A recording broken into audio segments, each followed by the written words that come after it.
আসসালামু আলাইকুম ওয়া রাহমাতুল্লাহি ওয়া বারাকাতুহু। আমি যে টপিকটা নিয়ে আজকে আলোচনা করব সেটা হচ্ছে prophetic mindset through the lens of সিরা or through the lens of সুন্নাহ। রাসূল সাল্লাল্লাহু আলাইহি ওয়াসাল্লাম ওনার মাইন্ডসেট কেমন ছিল? মাইন্ডসেট শব্দটার সাথে আমরা মোটামুটি পরিচিত না, সবাইকে বলেন মাইন্ডসেট মানে কি? মনস্তত্ত্ব, তাই তো? মানুষের মেন্টাল অ্যাটিটিউড, সে যেভাবে ভাবে, যেভাবে চিন্তা করে, একটা মানুষ তার চারপাশের জগৎটাকে যেভাবে দেখে, যেভাবে ভাবে, যেভাবে চিন্তা করে এবং যেভাবে সে সিদ্ধান্ত নেয়, এটাকে বলে তার mindset, the way of thinking. তো রাসূলুল্লাহ সাল্লাল্লাহু আলাইহি ওয়া সাল্লামের মাইন্ডসেট কেমন ছিল? তিনি বিভিন্ন সিচুয়েশনে কীভাবে ওই সিচুয়েশনটাকে ডিল করতেন, ওনার অ্যাপ্রোচ কেমন ছিল, কোন পরিস্থিতিতে কিভাবে রিয়্যাক্ট করতেন, কিভাবে রেসপন্স করতেন, কিভাবে থিঙ্ক করতেন, কিভাবে ডিসিশন মেকিং করতেন, এই টোটাল বিষয়টাকে আজকে আমরা prophetic mindset through the lens of সিরাতে কভার করবার চেষ্টা করবো ইনশাআল্লাহ। একটু ভারী টপিক, তারপরে খুব সহজ করে উপস্থাপন প্রেজেন্টেশন করতে পারলে এটা বোঝা যাবে ইনশাআল্লাহ বিইذنিল্লাহ। তাহলে আমি প্রায়ই রাসূল সাল্লাল্লাহু আলাইহি ওয়াসাল্লামের মাইন্ডসেট বোঝানোর জন্য সিরাতে ঢুকে যাব, মানে রাসূল সাল্লাল্লাহু আলাইহি ওয়াসাল্লামের আসিরা আল আতেরা আল মুবারাকা, ওনার বায়োগ্রাফিতে প্রবেশ করব এবং সেখান থেকে রেফারেন্সগুলো শেয়ার করব আপনাদের সাথে, এবং সুন্নাহ থেকে রেফারেন্স শেয়ার করব, যাতে করে আমাদের কাছে ক্লিয়ার হয় যে ওনার মাইন্ডসেটটা কেমন, দৃষ্টিভঙ্গি কেমন। আমরা অনেকে বলি না যে দৃষ্টিভঙ্গি বদলান তো জীবন বদলে যাবে, এটা বলি না আমরা? তার মানে এটা খুব গুরুত্বপূর্ণ, মাইন্ডসেট খুব গুরুত্বপূর্ণ। আমরা প্রফিটিক মাইন্ডসেট নিয়ে কথা বলবো ইনশাআল্লাহ। আমি আমার রিসার্চে 12টা মাইন্ডসেট খুঁজে পেয়েছি, based on my personal research. আরও কিছু মাইন্ডসেট থাকতে পারে, কিন্তু মেইনলি ঘুরে ফিরে এই 12টার মধ্যেই সীমাবদ্ধ রাসূল সাল্লাল্লাহু আলাইহি ওয়াসাল্লামের মাইন্ডসেট। সেই 12টা মাইন্ডসেট কি আমি পয়েন্টগুলো উল্লেখ করে আমি মূল আলোচনাতে প্রবেশ করছি। প্রথম হচ্ছে গড সেন্ট্রিক মাইন্ডসেট, 2 নম্বরে ভিশন ওরিয়েন্টেড, 3 নম্বরে উইজডম ড্রিভেন, 4 নম্বরে রিফর্ম সেন্ট্রিক, 5 নম্বরে ওপেন মাইন্ডেড, 6 নম্বর এন্টারপ্রেনাল, 7 নম্বর কনসিডারেট, 8 নম্বর ট্রান্সপারেন্ট, 9 নম্বর অ্যাপ্রিসিয়েটিভ, 10 নম্বর হচ্ছে ফ্লেক্সিবল, 11 নম্বর অপটিমিস্টিক, 12 নম্বর হচ্ছে resilient. Based on my research, আমার ক্ষুদ্র গবেষণায় আমি খুঁজে পেয়েছি যে রাসূল সাল্লাল্লাহু আলাইহি ওয়াসাল্লাম এই ধরনের মানসিকতার অধিকারী ছিলেন, এই অ্যাপ্রোচের অধিকারী ছিলেন। প্রথম যেই মাইন্ডসেটটা নিয়ে আমরা আলোচনা করব সেটা হচ্ছে গড সেন্ট্রিক মাইন্ডসেট বা আল্লাহ সেন্ট্রিক মাইন্ডসেট। অর্থাৎ রাসূল সাল্লাল্লাহু আলাইহি ওয়াসাল্লাম যে কোনো কাজে তিনি আল্লাহ তাআলাকে ফিল করতেন, সব কিছু ছিল আল্লাহ তাআলা কেন্দ্রিক। যাই তিনি করতেন না কেন, একজন মহান সত্তার সন্তুষ্টির জন্যই তিনি সেটা করতেন। তিনি কে? আওয়াজ করে বলুন, তিনি কে? আল্লাহ সুবহানাহু ওয়া তাআলা। তার সন্তুষ্টির জন্যই তিনি সব কিছু করতেন এবং সবসময় তিনি এটা ফিল করতেন যে আমার আসল ভরসা স্থল হচ্ছে আল্লাহ তাআলা। আসল ভরসা স্থল কে?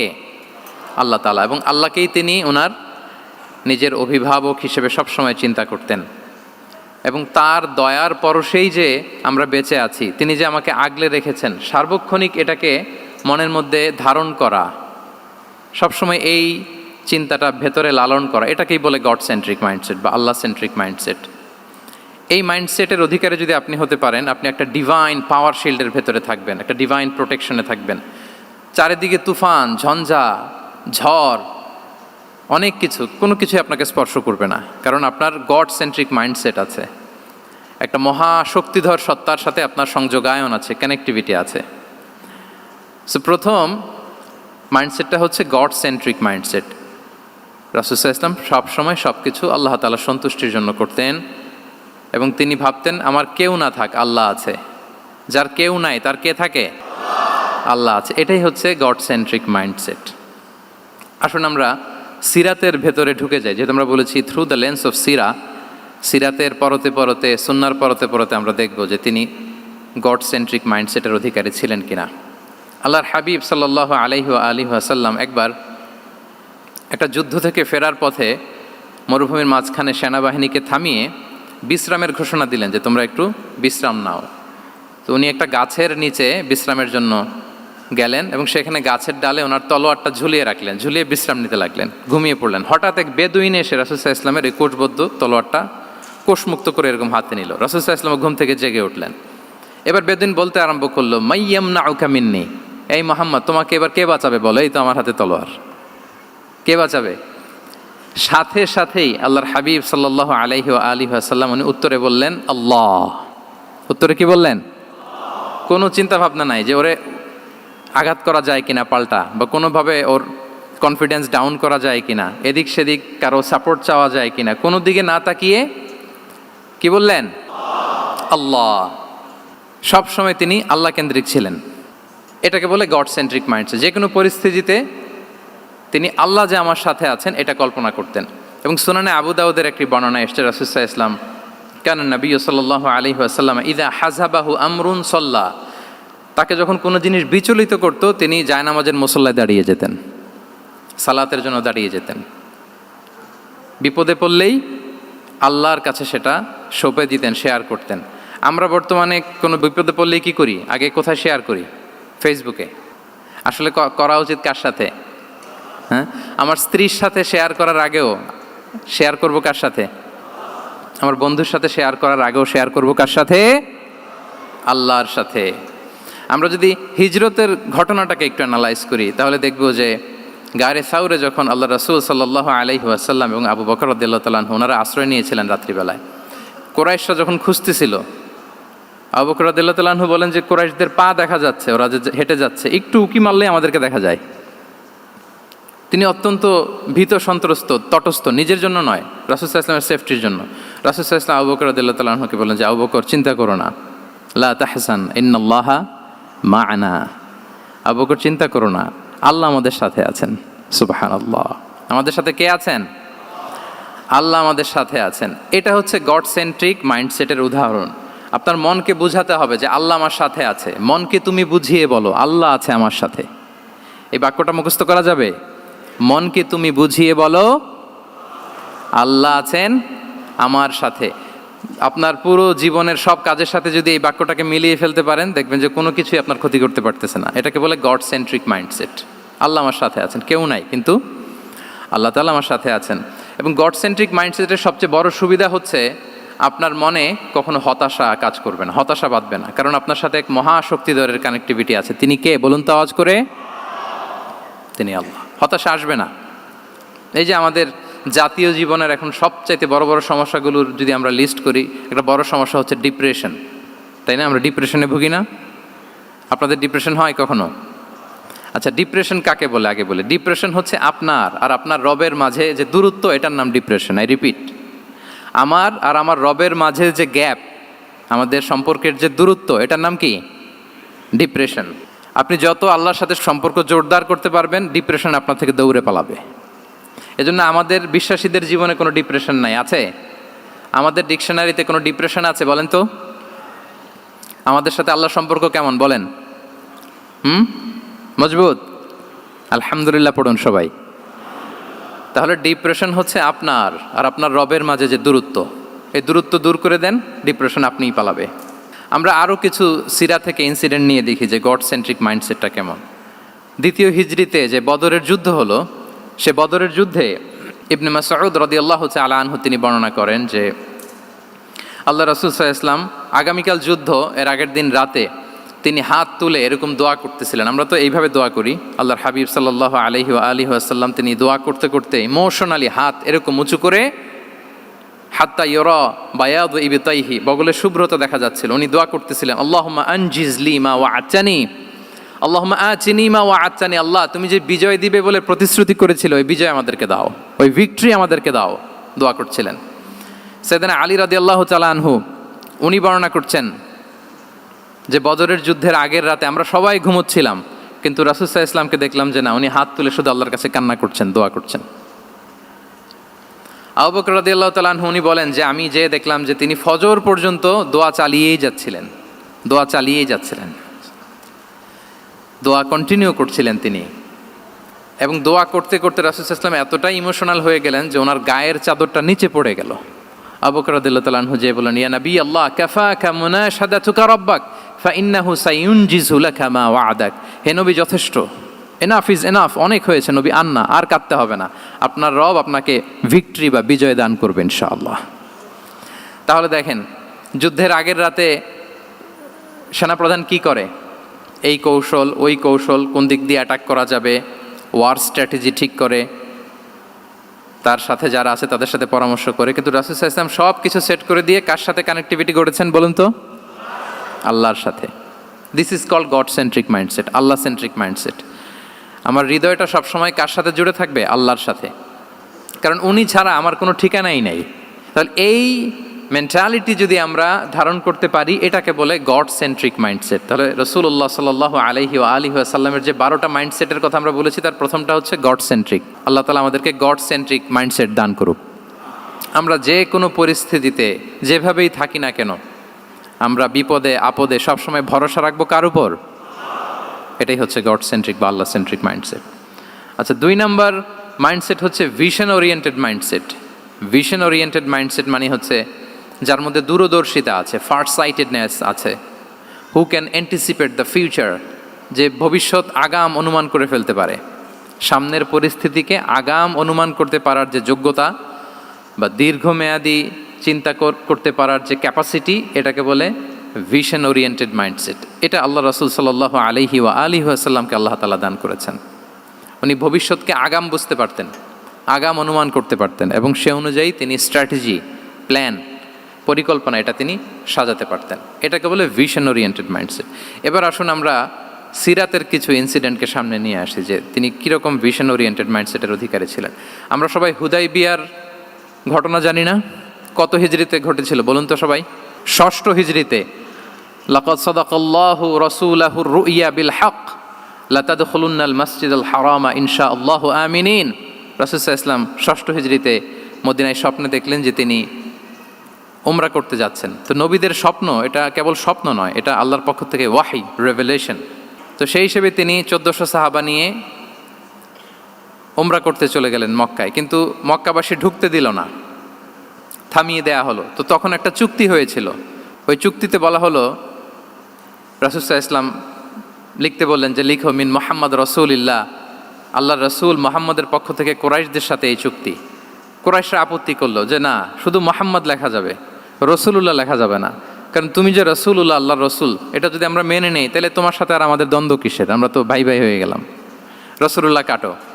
সাহাবারা কেউ রাজি হয় না, বিশেষ করে ওমরে ফারুক রাদিয়াল্লাহু তাআলা, উনি রাজি হয় না, না না এটা কাটা যাবে না। রাসূল সাল্লাল্লাহু আলাইহি ওয়াসাল্লাম অনেক বলে কয়ে বুঝালেন যে না, দীর্ঘমেয়াদী চিন্তা করতে গেলে আমাদের এখন একটা শান্তি চুক্তির দরকার আছে, যাতে করে আমরা আমাদের গ্লোবাল নেভিগেশন সিস্টেম, দাওয়া সিস্টেমকে আরও স্ট্রং করতে পারি।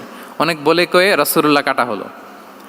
এরপর তারা বলে চুক্তিতে লিখো যে এই বছর উমরা করতে দেয়া হবে না, এই বছর ফিরে যাবেন আপনারা সবাই। এটাও সাহাবারা রাজি হয় না, আল্লাহ রাসূল সাল্লাল্লাহু আলাইহি ওয়াসাল্লাম রাজি হলেন। আবার আরেকটা ক্লোজে লেখা হলো যে আগামী বছর আসলেও 3 দিনের বেশি থাকা যাবে না, সেটাও রাজি হয়ে গেল রাসূল সাল্লাল্লাহু আলাইহি ওয়াসাল্লাম, সাহাবারা রাজি হচ্ছেন না। এরপর মক্কা থেকে কোনো লোক মদিনায় গেলে মদিনাবাসী তাকে রাখতে পারবে না, ফেরত দিতে হবে। কিন্তু মদিনা থেকে কোনো লোক মক্কায় আসলে মক্কাবাসী তাকে ফেরত দিতে বাধ্য থাকবে না। দেখেন, একটার পর একটা মুসলমানদের বিরুদ্ধে সব ক্লোজ যাচ্ছে, কোনো সাহাবীরাই রাজি হচ্ছেন না। কিন্তু আল্লাহ রাসূল সাল্লাল্লাহু আলাইহি ওয়া আলিহি ওয়াসাল্লাম তিনি বললেন যে না, লিখো লিখো।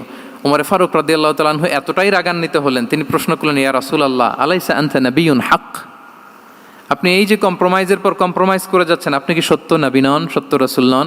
আলাসনা আলা দীনিন হক, আমরা কি সত্যের উপর প্রতিষ্ঠিত নই? আলাইসাল কুরআনু কিতাবুন হক, তো সব যদি সত্য হয় আপনি কেন এগুলো মানছেন? রাসূল সাল্লাল্লাহু আলাইহি ওয়াসাল্লাম বললেন যে ওমর, তুমি বাদশেদো না, মেনে নাও। মেনে নিলেন, এবং এই মেনে নেওয়াটাকেই আল্লাহ ভিক্টরি বলে ঘোষণা দিলেন, বিজয় বলে। আল্লাহু আকবার। ইন্না ফাতাহনা লাকা ফাতহাম মুবিনা। এবং হুদাইবিয়ার এই সন্ধি থেকেই বেসিকলি মক্কা বিজয় ওই দিকে ত্বরান্বিত হয়েছে গতি প্রবাহটা। কারণ রাসূল সাল্লাল্লাহু আলাইহি ওয়াসাল্লাম অনেক দূর দেখেছেন, সাহাবারাই সামনের কিছু বিষয়ে তারা খেয়াল করছেন, কিন্তু রাসূলুল্লাহ সাল্লাল্লাহু আলাইহি ওয়া আলিহি ওয়াসাল্লাম তিনি অনেক দূর দেখতে পাচ্ছেন। আচ্ছা বলেন, 3 তলার উপর থেকে একজন একটা ভিউ দেখতে পায়, আর 30 তলা উপর থেকে আরেকজন একটা কন্ডোমিনিয়ামের উপর থেকে একটা পানোরামিক ভিউ দেখতে পায়, দুইজনের ভিউ দেখা কি একরকম হয়? বলেন, একরকম হবে? কখনোই হবে না।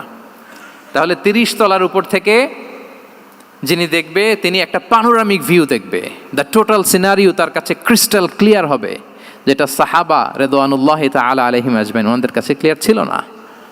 এবং ঠিকই এই যে এটা তো বেশি দিন স্থায়ীও হয়নি, 6ষ্ঠ হিজরি থেকে 8ম হিজরি, মাত্র 3 বছরের ব্যবধানে রাসূল সাল্লাল্লাহু আলাইহি ওয়াসাল্লাম যত রিজিওনাল সুপার পাওয়ার ছিল, ওয়ার্ল্ড সুপার পাওয়ার ছিল, পার্সিয়ান এম্পায়ার, তারপর Roman empire, Byzantine empire, Egyptian empire, সব এম্পায়ারদের কাছে চিঠি পাঠিয়েছেন, সালামুন আলা মান ইত্তাবা আল হুদা আসলিম তাসলাম।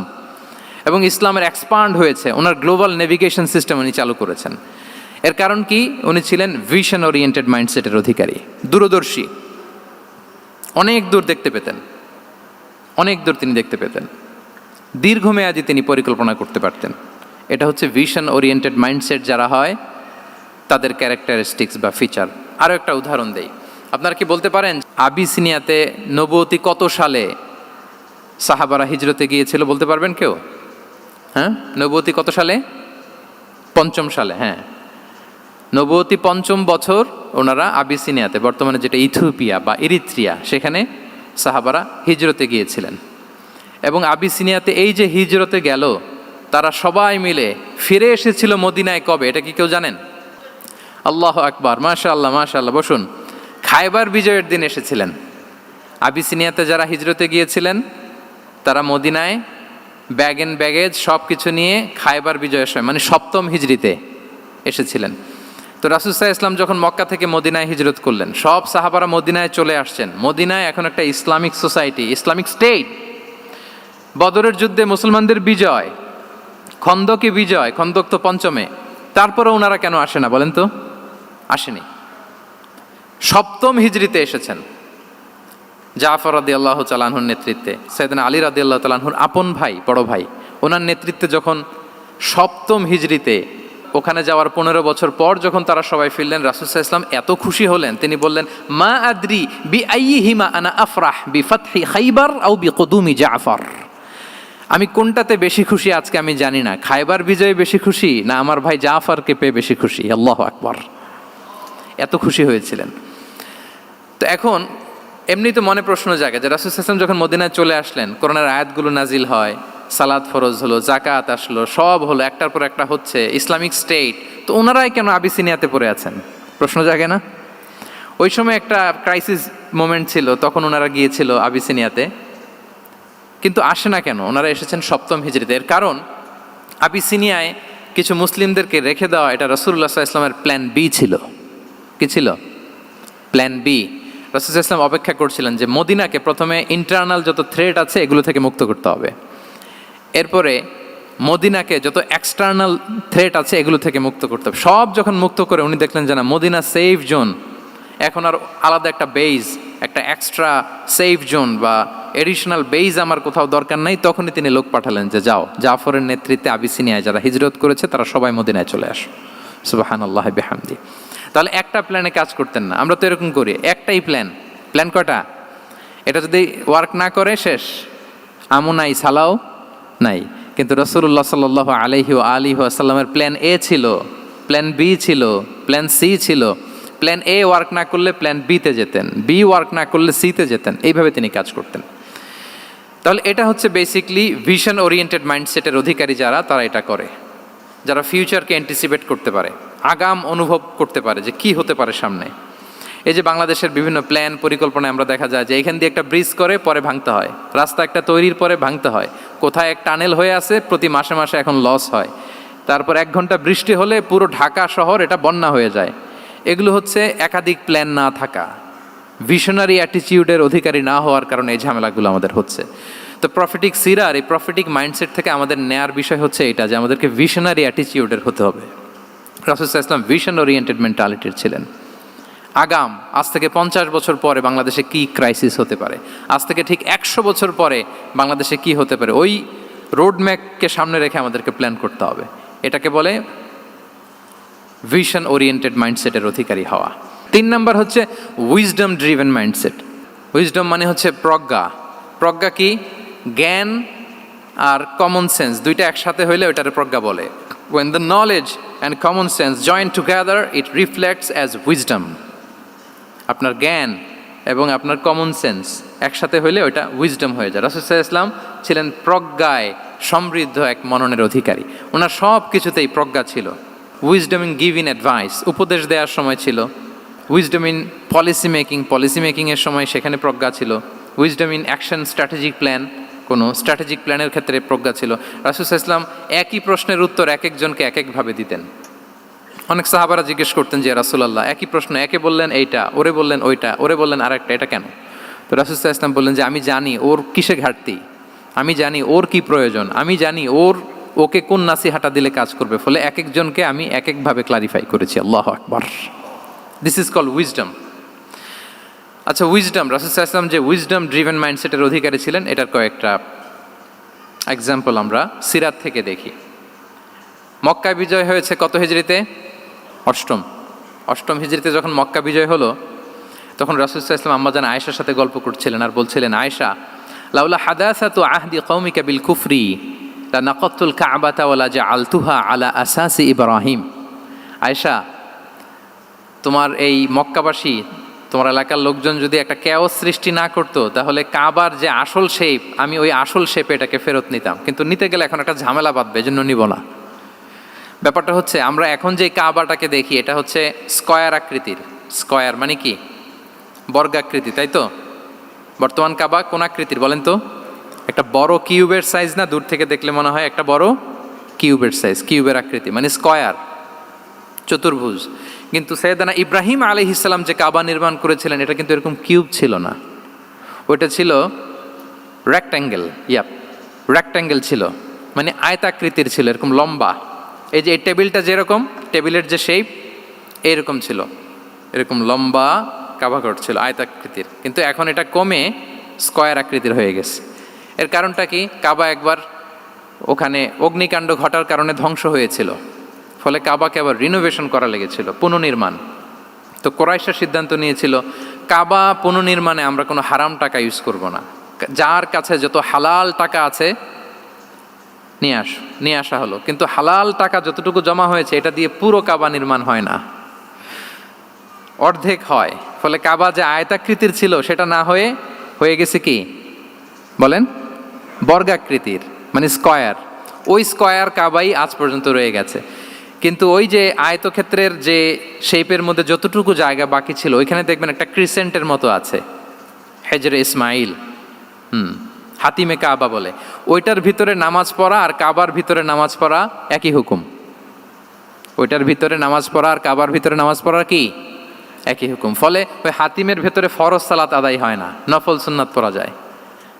এমনকি কাবার ভেতরেও ফরজ সালাত আদায় করলে আদায় হবে না, কারণ নামাজের ফরজের মধ্যে একটা ফরজ হচ্ছে ইলা জিহাতিল কাবা, টু দ্য ডাইরেকশন অফ কেবলা। আপনার কেবলা মুখী হইতে হবে না। আপনি তো কাবার ভিতরে ঢুকে গেছেন, এখন কাবা কোন দিকে? কাবা তো নাই, বের হইতে হবে। বের হয়ে কাবা মুখী হলে সালাত হবে। I think you got the point.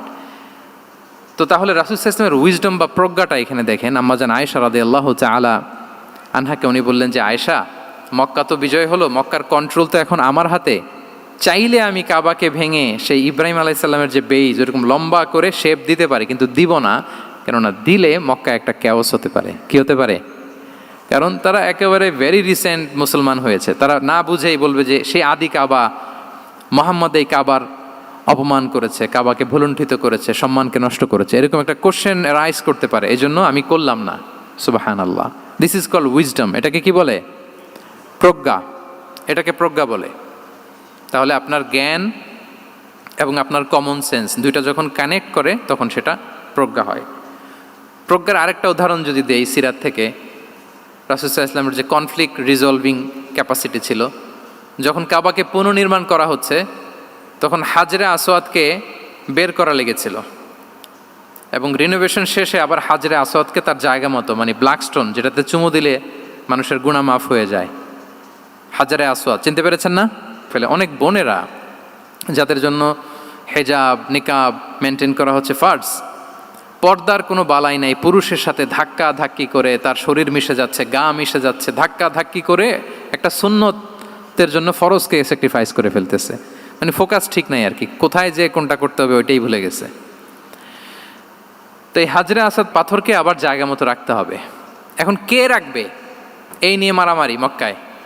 বড় বড় চারটা গোত্র বলে, এই গোত্র বলে আমি রাখবো, এই গোত্র বলে আমি রাখবো, আরেক গোত্র বলে রক্তের গঙ্গা বইয়ে দেবো মক্কায়, কিন্তু এই সম্মান অন্যকে নিতে দিব না, কারণ ইটস ভেরি প্রেস্টিজিয়াস ইস্যু যে আমাদের গোত্র এই ব্ল্যাক স্টোন হাজরে আসওয়াদকে নিয়ে জায়গা মতো রেখেছে, এটা কাউকে দিব না। তো সবাই যখন মারমুখী, তখন আল্লাহ রাসূল সাল্লাল্লাহু আলাইহি ওয়া আলিহি ওয়াসাল্লাম তিনি সমাধান দিলেন যে মারামারির দরকার নাই, একটা চাদর নিয়ে আসো। নিয়ে আসা হলো। 4 গোত্রের 4 লিডারকে বললেন চাদরের 4 কোণা ধরো। চারজন চার কোণা ধরলো, রাসূল সাল্লাল্লাহু আলাইহি ওয়াসাল্লাম তিনি পাথরটা নিয়ে মাঝখানে রাখলেন। এবার চার নেতাকে বললো, আসো, জাতীয় চার নেতা চলে আসো, কাবার সামনে চলে আসলো। এরপরে আল্লাহ রাসূল সাল্লাল্লাহু আলাইহি ওয়াসাল্লাম ওনার মোবারক হাত দিয়ে, বরকতময় হাত দিয়ে হাজরা আসওয়াদকে নিয়ে নিজ হাতে রাখলেন। এবার সবাই হ্যাপি, কারণ অংশগ্রহণ করতে পারছে। আসলে সব মূল স্ট্যাটাস কিন্তু চলে গেছে রাসূলের দিকে, নাকি? ওরা তো এটা টাচও করতে পারে নাই, পারছে? ওরা চাদর ধরেই হ্যাপি, কিন্তু পাথরটা ধরেছিল কে?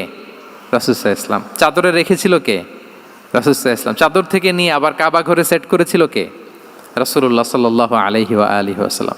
এভাবে উনি কনফ্লিক্ট রিজলভ করতেন থ্রু হিজ উইজডম, ওনার প্রজ্ঞার মধ্য দিয়ে। আমরা যদি তায়েফের ঘটনা দেখি, রক্তাক্ত হয়েছেন, পাহাড় রক্ষী ফেরেশতারা এসে বলেছে, রাসূলুল্লাহ জাস্ট অর্ডার করেন, আমরা কলাপস করবো এমনভাবে the entire Taif city will be collapsed, একেবারে স্ম্যাশ করে দিব, পাউডার হয়ে যাবে। রাসূল সাল্লাল্লাহু আলাইহি ওয়াসাল্লাম বললেন, না, বাল আরজু আন ইউখরিজাল্লাহু মিন আসলাবিহিম মান ইয়াবুদুল্লাহা ওয়াহদাহু ওয়া লা ইউশরিকু বিহি শাইআ। তিনি বললেন, না, ওদেরকে ধ্বংস করে দিও না, ওদেরকে ধ্বংস করলে লা ইলাহা পড়বে কে? সুবহানাল্লাহ। কি উইজডম ড্রিভেন ছিলেন উনি। উনি বলেন যে আমি আশা করি, প্রত্যাশা রাখি, দোয়া করি যে ওরা আমাকে প্রত্যাখ্যান করেছে, কিন্তু ওদের যে নেক্সট জেনারেশন, ওরা সাক্ষী দেবে আশহাদু আল্লাহ ইলাহা ইল্লাল্লাহ ওয়া আশহাদু আন্না মুহাম্মাদার রাসূলুল্লাহ। এবং তাই হয়েছে। এখন তায়েফে যান, চারদিক থেকে আল্লাহু আকবার ধ্বনিতে মুখরিত তায়েফ। এবং এত চমৎকার শহর, এটা একটা ট্যুরিস্ট ডেস্টিনেশন হয়ে গেছে। সৌদি আরবিয়াতে যারা যায়, তায়েফ না গেলে লোকদের ভালো লাগে না। ঠান্ডা, সবুজ শ্যামল, রেইনফল হয়, ফলমূল পাওয়া যায়। আব্দুল্লাহ ইবনে আব্বাস রাদিয়াল্লাহু তাআলা আনহুর স্মৃতিধন্য মসজিদ আছে, অনেকগুলো ইউনিভার্সিটি আছে, ইসলামিক ইনস্টিটিউশন আছে। এই যে নয়নাভিরাম তায়েফ, এটা রাসূল সাল্লাল্লাহু আলাইহি ওয়াসাল্লামের উইজডমের ফসল। ওই দিন যদি রাগের চোটে বলতো যে হ্যাঁ দাও, স্ম্যাশ করে দাও, তাইলে এই যে যারা শাহাদা পড়েছে, মুসলিম হয়েছে, এটা কিন্তু হতো না। তাহলে এটা হচ্ছে রাসূল সাল্লাল্লাহু আলাইহি ওয়াসাল্লামের প্রজ্ঞার একটা উদাহরণ। আরও একটা উদাহরণে যাই। রাসূল সাল্লাল্লাহু আলাইহি ওয়াসাল্লাম যখন আকাবার দ্বিতীয় শপথ করে ফেললেন ইয়াসরিববাসীর সাথে, তখনও মদিনা হয়নি, তো তখন মদিনাবাসী বলল যে রাসূলুল্লাহ, আপনি তো এখনও হিজরত করবেন না, তো আমাদেরকে কোরআন শিখাবে কে, সালাত শিখাবে কে? আপনি একজন দায়ী পাঠান, আমাদের সাথে একজন টিচার দেন। রাসূল সাল্লাল্লাহু আলাইহি ওয়াসাল্লাম তখনও মদিনাতে হিজরতে যাননি, আমাদের সাথে একজন দায়ী পাঠাবেন। তো রাসূল সাল্লাল্লাহু আলাইহি ওয়াসাল্লাম একজনকে দায়ী হিসেবে পাঠিয়েছিলেন। বলেন ওই দায়ীর নাম কি? কি নাম? মুসআব ইবনে উমাইর রাদিয়াল্লাহু তাআলা আনহু, যিনি উহুদের যুদ্ধে শহীদ হয়েছিলেন, ওনাকে পাঠিয়েছিলেন। দেখেন, উনি আবু বকর রাদিয়াল্লাহু তাআলা আনহুকে পাঠান নাই, পাঠিয়েছেন ওমরে ফারুককে, ওসমান রাদিয়াল্লাহু তাআলা আনহু, আলী রাদিয়াল্লাহু তাআলা আনহু। কাউকে পাঠাইছেন? কারে পাঠালেন? মুসআবকে। এর কারণ হচ্ছে উনি দেখতে খুব স্মার্ট ছিলেন, খুব ড্যাশিং ফেসের অধিকারী ছিলেন, মক্কার এলিট ফ্যামিলির একজন যুবক ছিলেন, এবং উনি সবচাইতে দামি দামি পারফিউম কালেক্ট করে ওইটা দিতেন। উনি মক্কার কোনো রাস্তা দিয়ে হেঁটে গেলে লোকজন বুঝতো এই রাস্তা দিয়ে কিছুক্ষণ আগে হেঁটে গিয়েছে মুসআব ইবনে উমাইর। সুবহানাল্লাহ। আমরা বাংলায় বলি না যে আগে দর্শনদারি পরে গুণবিচারী? এই কথাটার সাথে পরিচিত আপনারা? আগে দর্শনদারি পরে গুণবিচারী। আল্লাহ তাআলা এক একজনকে আমাদেরকে এক এক অবয়বে সৃষ্টি করেছেন। হুয়াল্লাযী ইউসাউবিরুকুম ফিল আরহামি কাইফা ইয়াশা। আল্লাহর একটা নাম হচ্ছে তিনি আল মুসাউবির, দ্য ডিজাইনার। মায়ের গর্ভে থাকতেই আমাদের কার চেহারা, কার কণ্ঠস্বর, কার স্কিন কালার, কে কীরকম হব, সব ফিক্স তিনি ঠিক করে দিয়েছেন। এটা আল্লাহর দেয়া। কিন্তু রাসূল সাল্লাল্লাহু আলাইহি ওয়াসাল্লামের উইজডমের ব্যাপার হচ্ছে তিনি আবু বকর রাদিয়াল্লাহু তাআলা আনহু, ওমর রাদিয়াল্লাহু তাআলা আনহু, ওসমান আলী, কাউকে চুজ না করে কাকে পাঠালেন? মুসআব ইবনে উমাইরকে। যে তাকে দেখলেই সবাই আগে পাগল হয়ে যায়, মানে ইমপ্রেস হয়ে যায়। হ্যাঁ, ফার্স্ট ইমপ্রেশনটা তার খুব ভালো, খুব ভালো। উনি মুসআব ইবনে উমাইরকে পাঠালেন, এবং যেই প্ল্যান সেই কাজ। উনি যে পুরো মদিনা কাঁপায় ফেলছেন, মাশাআল্লাহ। মদিনার ঘরে ঘরে উনি ইসলামের বার্তা পৌঁছে দিয়েছেন। এবং স্বয়ং রাসূলুল্লাহ সাল্লাল্লাহু আলাইহি ওয়াসাল্লামের আগে তিনি মদিনাতে জুমার নামাজ পড়েছিলেন। কারণ জুমার বিধান আসছে, কিন্তু মক্কা এমন একটা ল্যান্ড যেখানে এখনও জুমা পড়া আবশ্যক হয় নাই, চারদিকে কুফর বেষ্টিত। তো রাসূল সাল্লাল্লাহু আলাইহি ওয়াসাল্লাম লোক পাঠিয়েছেন যে জুমার বিধান এসছে, মুসাব তুমি কিন্তু মদিনায় যারা আছে তাদেরকে নিয়ে জুমা পড়ে ফেলো। তো মুসাব রাদিয়াল্লাহু তাআলা আনহু স্বয়ং রাসূলুল্লাহ সাল্লাল্লাহু আলাইহি ওয়াসাল্লামের আগে রাসূল সাল্লাল্লাহু আলাইহি ওয়াসাল্লামের পারমিশন নিয়ে মদিনাতে জুমা কায়েম করে ফেলছে। সুবহানাল্লাহি ওয়া বিহামদিহি। দেখেন, উইজডম ড্রিভেন পার্সোনালিটির অধিকারী ছিলেন, প্রজ্ঞার অধিকারী ছিলেন, অন্য কাউকে পাঠাননি। কাকে পাঠিয়েছেন? মুসআব ইবনে উমাইর। তাহলে উনি যেই কাজটাই করতেন, যেটা বলতেন, যেটাতে এঙ্গেজ হতেন, এর নেপথ্যে প্রজ্ঞা ছিল। কি ছিল ভাই? উইজডম ছিল। আল্লাহ যেন সেই উইজডম আমাদেরকে দান করেন, আল্লাহ যেন সেই প্রজ্ঞা দিয়ে আমাদেরকে সমৃদ্ধ করেন। আমরা সবাই পড়ি আমিন। 4 নাম্বার হচ্ছে রিফর্ম সেন্ট্রিক মাইন্ডসেট। মানে রাসূল সাল্লাল্লাহু আলাইহি ওয়াসাল্লাম সংস্কারবাদী ছিলেন আর কি। ভুলভাল দেখলে রিফর্ম করতেন, ইসলাহ করতেন, সংস্কার। এখন তো এই যে অনেকগুলো সংস্কার কমিটি হলো দেখলাম বাংলাদেশে, খুব সুন্দর, বিভিন্ন বিষয়ে সংস্কার হচ্ছে। এবং স্বাধীনতার পরে আমাদের বয়স তো আর বেশি না, মানে সব দলের লোকেরা মিলে একসাথে এরকম বসা, এরপর রাষ্ট্রীয় ইস্যু নিয়ে ডিসকাস করা, এরপর মাঝে মাঝে আবার ওয়ার্কআউট করা, আবার একটু মিষ্টি ঝগড়া করা, আবার একটু ফান করা, এই সব কিছুর মধ্য দিয়ে জাতির জন্য ভাবা, নতুন নতুন চিন্তা প্রণয়ন। That's very good, I do appreciate, এটা দরকার। এমন বাংলাদেশই তো আমরা চেয়েছিলাম, ঠিক কিনা বলেন? তো এই যে রিফর্ম হচ্ছে, এটা অ্যাপ্রিসিয়েবল। রাসূল সাল্লাল্লাহু আলাইহি ওয়াসাল্লামের কিন্তু এই রিফর্ম সেন্ট্রিক মাইন্ডসেট ছিল। অন্যায় দেখলে, ভুলভাল দেখলে, অসঙ্গতি দেখলে, ইনকনসিস্টেন্সি দেখলে শুধরে দিতেন। শুদ্ধাচার অভিযান চালিয়েছেন মক্কাতেও, মদিনাতেও, রিফর্ম করতেন। সব খারাপকে তিনি ভালো দিয়ে পরিবর্তন করে দিতেন। আসুন সিরাতের আয়নায়, থ্রু দ্য লেন্স অফ সিরা, আমরা দেখি কিভাবে পরিবর্তন করতেন। রাসূল সাল্লাল্লাহু আলাইহি ওয়াসাল্লামের একটা আদাত বা হ্যাবিট ছিল, তিনি কোনো ব্যক্তির বা কোনো স্থানের কোনো বাজে নাম বা খারাপ নাম দেখলে ওটা ভালো নামে চেঞ্জ করে দিতেন। মক্কা থেকে মদিনায় হিজরতের আগে মদিনার নাম ছিল ইয়াসরিব। কি ছিল? ইয়াসরিব মানে হচ্ছে প্রতিশোধ বা নিন্দা বা ক্ষোভ বা ভর্ৎসনা, সবগুলোই খুব বাজে মিনিং ডিনোট করে। রাসূল সাল্লাল্লাহু আলাইহি ওয়াসাল্লাম বললেন, আমি যেই শহরে হিজরত করব এই শহরের নাম ক্ষোভ, এই শহরের নাম হিংসা, এটা হইতে পারে? বলেন। রাহমাতাল লিল আলামিন, হ্যাঁ, mercy and peace for the entire universe করে যাকে আল্লাহ পাঠিয়েছেন, উনি যেই শহরে থাকবেন ওই শহরের নাম প্রতিশোধের শহর, এটা হবে? উনি শহরের নাম চেঞ্জ করে দিলেন। উনি শহরের নাম দিলেন মদিনাতুন নবী। কি দিলেন? মদিনাতুন নবী, অথবা তবা তয়্যিবা, চেঞ্জ করে দিলেন, পরিবর্তন করে দিলেন। এক এলাকায় যে বিষ্ণু ইসলাম দেখলেন যে গাছপালা হয় না, উনি বললেন মাসমু হাযিহিল আরদ, এই জায়গার নাম কি? সবাই বলে ইসমুহা গাদেরা।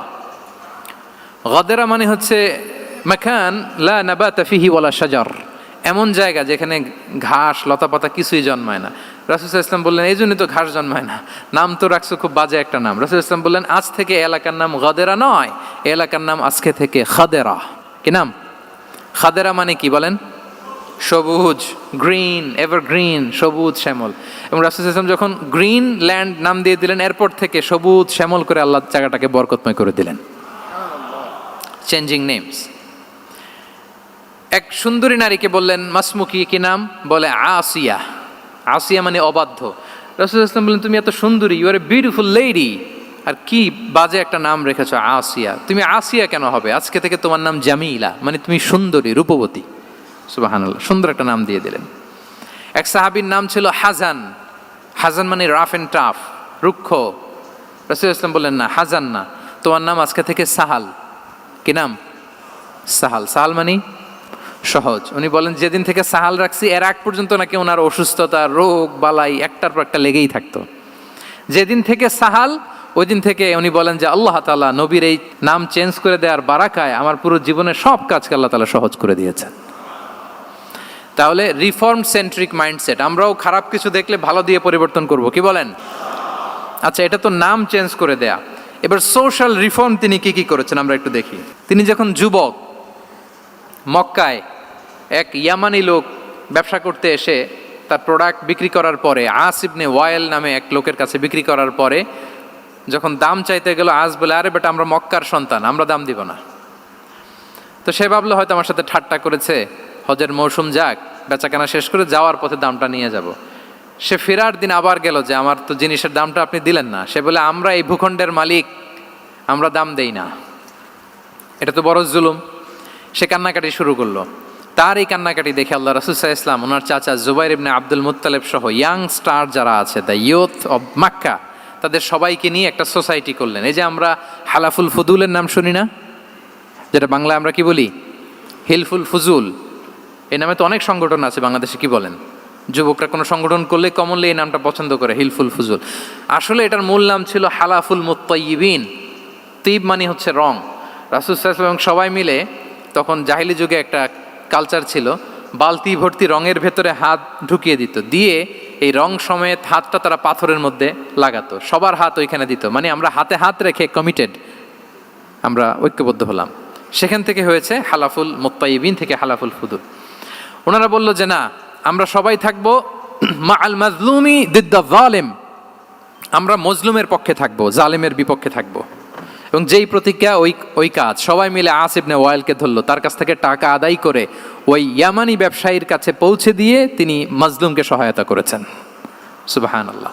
এবং এই টেন্ডেন্সি, এই জুলুম, চাঁদাবাজি যেগুলো ছিল মক্কার জমিনে, রাসূল সাল্লাল্লাহু আলাইহি ওয়াসাল্লাম এই সোশ্যাল রিফর্মের মাধ্যমে এটাকে সংস্কার করেছেন। তাহলে এই যে রিফর্ম সেন্ট্রিক আমাদের হইতে হবে।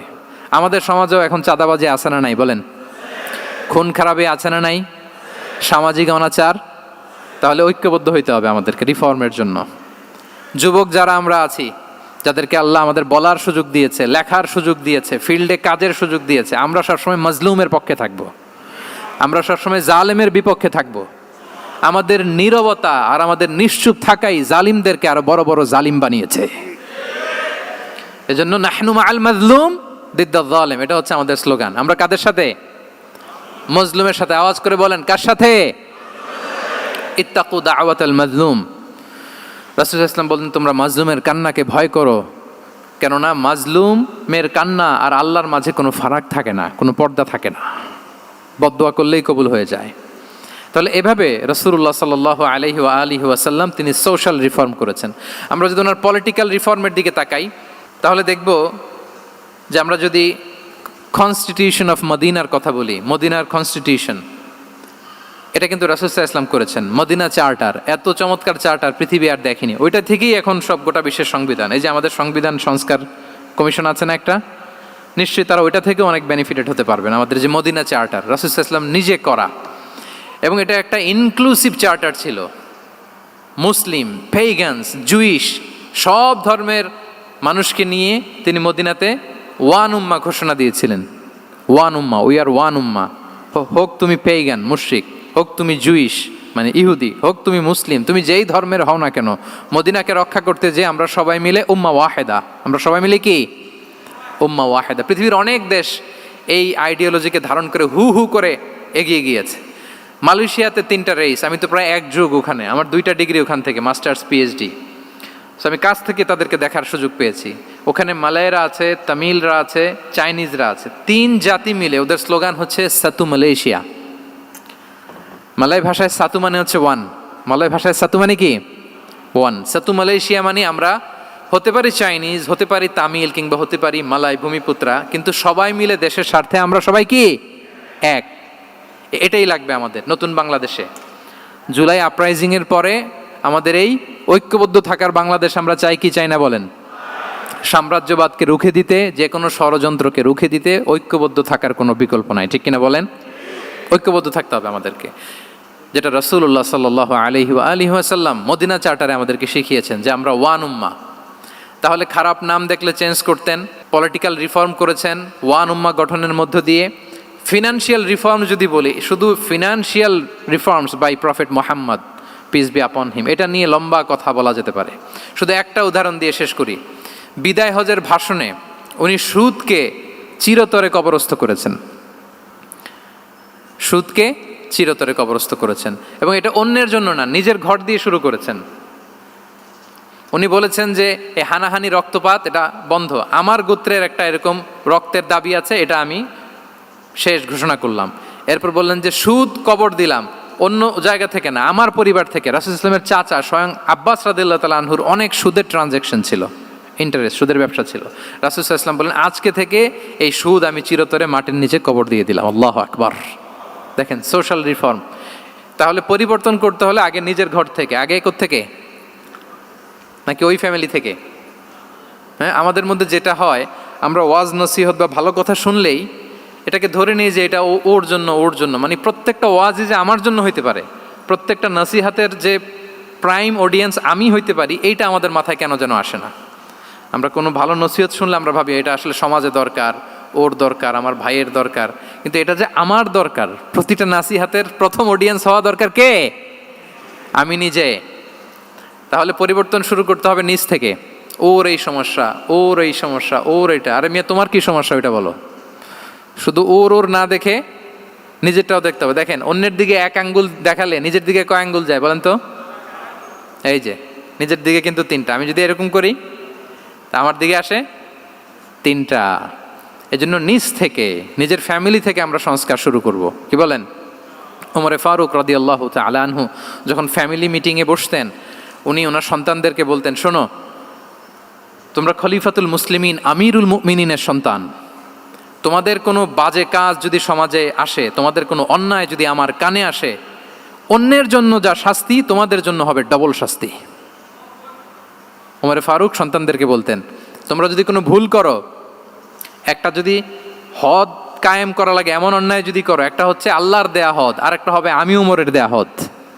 কারণ আমার মতো খলিফাতুল মুসলিমিনের সন্তান হয়ে এই পাপ তুমি কেন করলে? দেখেন অন্যের বাচ্চা কি করছে, অন্যের, আমাদের তো ওই মেয়েটার সমস্যা, ওনার ছেলের সমস্যা, এগুলো আমার ছেলের যে কি অবস্থা, আমার পরিবারের যে কি হালাত, আমার স্ত্রীর যে কি দশা, ওইটা নিয়ে আমরা ভ্রুক্ষেপ করি না বা চিন্তা করি না। তাহলে সম্মানিত সুধীমণ্ডলী, আমরা পরিবর্তন শুরু করব কোত্থেকে? অন্যের বাড়িঘর থেকে নাকি? হ্যাঁ, কোত্থেকে? নিজ থেকে। আল্লাহ তাআলা আমাদেরকে তৌফিক দান করুক। 5 নম্বরে হচ্ছে ওপেন মাইন্ডেড। আমার প্রিয় নবী বলেন, ওপেন মাইন্ডেড ছিলেন না ন্যারো মাইন্ডেড? সবাই বলবেন, গ্যালারির সবাই আওয়াজ করে, তিনি ওপেন মাইন্ডেড না ন্যারো মাইন্ডেড ছিলেন? রাসূলুল্লাহ সাল্লাল্লাহু আলাইহি ওয়া আলিহি ওয়াসাল্লাম ওপেন মাইন্ডেড ছিলেন। যে কেউ ওনাকে অ্যাপ্রোচ করতেন পারতেন easily, he was very approachable. ছোট বড় আবাল বৃদ্ধ বনিতা ওনার সাথে কথা বলতে স্বাচ্ছন্দ্য বোধ করতো, ভয় পেত না। এজন্য সিরাতের পরতে পরতে দেখবেন এক শিশু এসে প্রশ্ন করে, নারী এসে প্রশ্ন করে, বৃদ্ধ এসে প্রশ্ন করে, বন্ধু এসে প্রশ্ন করে, শত্রু এসে কনভারসেশন করে, সবাই এসে ওনার সাথে কথা বলতে পারতো। সুবহানাল্লাহ। এবং এগুলো উনি অ্যাকোমোডেট করতে পারতেন। কি করতে পারতেন? অ্যাকোমোডেট করতেন। ছোট্ট একটা উদাহরণ দেই, আসির আল হালাবিয়া থেকে নেয়া একটা বিখ্যাত সিরাতের গ্রন্থ। বদরের যুদ্ধে রাসূল সাল্লাল্লাহু আলাইহি ওয়াসাল্লাম বদরের মাঠে সেনা ক্যাম্প স্থাপন করলেন। কি ক্যাম্প? সেনা ক্যাম্প স্থাপন করলেন। আল হুবাব ইবনুল মুনজির রাদিয়াল্লাহু তাআলা আনহু এক সাহাবী, উনি বললেন, ইয়া রাসূলুল্লাহ, এই যে সেনা শিবির যে এখানে স্থাপন করলেন, এটা কি আপনার নিজের ইচ্ছায় না আল্লাহর আদেশে? দেখেন, সেনাপতিরে কোনো সাধারণ সৈনিক এই প্রশ্ন করতে পারে? করলে চাকরি থাকবে? কিন্তু রাসূল সাল্লাল্লাহু আলাইহি ওয়াসাল্লামের কাছে সাহস নিয়ে আল হুবাব ইবনুল মুনজির বলে, ইয়া রাসূলুল্লাহ, এই যে সেনা শিবির স্থাপন করলেন, এটা কি আপনার ইচ্ছায় নাকি এটা ওয়াহি? রাসূল সাল্লাল্লাহু আলাইহি ওয়াসাল্লাম বললেন, না, এটা ওয়াহি না, এটা ওয়াহি না, বাল হুয়া রায়ু ওয়াল হারবু ওয়াল মাকিদা, না, এটা যুদ্ধের কৌশল হিসেবে আমি করেছি। আল হুবাব ইবনুল মুনজির বললেন, ইয়া রাসূলুল্লাহ, তাহলে সঠিক জায়গায় সেনা ক্যাম্প স্থাপন হয় নাই। রাসূলের দিকে তাকিয়ে বলতেছেন যে আপনি যেখানে করছেন ওখানে ঠিক হয় না ইয়া রাসূলুল্লাহ, আপনি অভয় দিলে আমি বলতে পারি কোথায় ঠিক হবে। রাসূল সাল্লাল্লাহু আলাইহি ওয়াসাল্লাম বললেন, তাই? আমি যেটা করছি এটা ঠিক হয় নাই, তাহলে কোনটা ঠিক বলো? উনি বললেন, ওই যে বদরে একটা কুয়া আছে যেখানে পানির ব্যবস্থা আছে, ওইটার সামনে ব্যারিকেড দিয়ে আমাদের শিবির করতে হবে। তাহলে আমরা বদরের কুয়া থেকে পানি খাইতে পারবো, সারাদিন পানি খাবো, আর কাফিররা যুদ্ধে তো মারা যাবে, পানির অভাবে মারা যাবে। সুবহানাল্লাহ পড়বেন না? রাসূল সাল্লাল্লাহু আলাইহি ওয়াসাল্লাম বললেন, আরে তাই তো, তুমি তো ঠিকই বলেছো, এভাবে তো আমি ভেবে দেখিনি। আবার তিনি অ্যানাউন্স করে দিলেন যে সেনা শিবির এখানে যেই তাঁবু টাঙানো হয়েছে এখান থেকে মুভ করে আল হুবাব যেখানে ইন্ডিকেট করেছে ঠিক ওই জায়গায় যে শিবির স্থাপন করো। তাহলে আওয়াজ করে বলুন, ওপেন মাইন্ডেড না ন্যারো মাইন্ডেড? আমরা অনেক সময় আমাদের অধীনস্থদের কথা শুনতে চাই না। অনেক সময় অধীনস্থদের মাথা থেকেও দারুণ দারুণ দুর্দান্ত আইডিয়া চলে আসতে পারে। ইগনোর করবেন না সব সময়, আপনি দেখবেন যে তার কাছ থেকে ভালো আইডিয়া এসছে কিনা। তাহলে রাসূল সাল্লাল্লাহু আলাইহি ওয়াসাল্লাম এটাকে ইগনোর না করে অ্যাকোমোডেট করলেন। সুবহানাল্লাহ। খন্দক যুদ্ধের কথা যদি দেখি, পরীক্ষা খননের অ্যাডভাইস কে দিয়েছিল? মক্কার কোনো লোক? মদিনার? কে দিয়েছিল? সালমান আল ফারিসি। বাড়ি কোথায়? ইরান, পারস্য। হি ওয়াজ পার্সিয়ান বেসিকলি। তাহলে দেখেন, সেই পারস্য থেকে এসে বললেন যে এখানে পরীক্ষা খনন করলে ভালো হয়। 5.5 কিলোমিটার পরীক্ষা খনন করে ফেললেন। 4.5 মিটার প্রশস্ত, 3.5 মিটার হচ্ছে এটার ডেপথ। পুরো মদিনার সবাই মিলে এটা করে ফেললেন। তার মানে আমি সব বুঝি, আমি সব জানি, এই মেন্টালিটি থেকে আমাদের বেড়ে আসতে হবে। এটা হচ্ছে একটা ন্যারো মাইন্ডেড পার্সোনালিটির অধিকারী, যে আমি যেটা বলছি ওইটা, এটার পরে কোনো কথা নেই, এটা ভুল। বরং আমার টিমের মধ্যে থেকে যদি কোনো ভালো অপিনিয়ন আসে সেটা আমি রিভাইজ করব। কি বলেন, পারা যাবে না? তাহলে ওপেন মাইন্ডেড পার্সোনালিটি ছিলেন রাসূলুল্লাহ সাল্লাল্লাহু আলাইহি ওয়াসাল্লাম। 6 নম্বর মাইন্ডসেট হচ্ছে অন্টারপ্রেনাল মাইন্ডসেট। অন্টারপ্রেনাল, এখন তো এটা আপনারা সবাই খুব বেশি শোনেন, অন্টারপ্রেনারশিপ, অন্টারপ্রেনাল।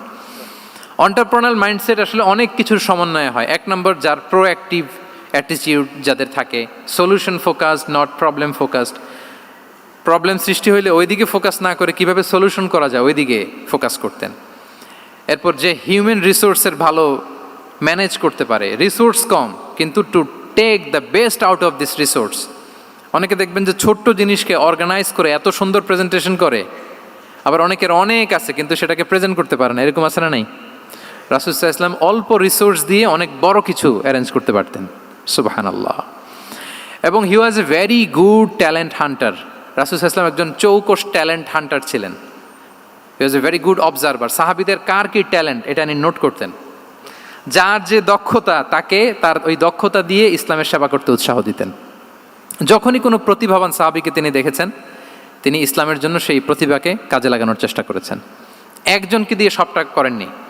আমাদের সমাজে এই একটা ভুল ধারণা আছে, আমরা অনেকে একজনের কাছ থেকে সব কামনা করি। একজন সব করতে পারে না, পারে? যারা পারে ও কোনোটাই ভালোভাবে পারে না, সব পারে একটু একটু পারে। তো রাসূল সাল্লাল্লাহু আলাইহি ওয়াসাল্লাম ট্যালেন্ট হান্টার ছিলেন, যার যেখানে ট্যালেন্ট তাকে ওই কাজে লাগাতেন। বলেন তো খালিদ বিন ওয়ালিদ রাদিয়াল্লাহু তাআলা আনহুকে আল্লাহ রাসূল সাল্লাল্লাহু আলাইহি ওয়াসাল্লাম কি কাজে লাগিয়েছিলেন?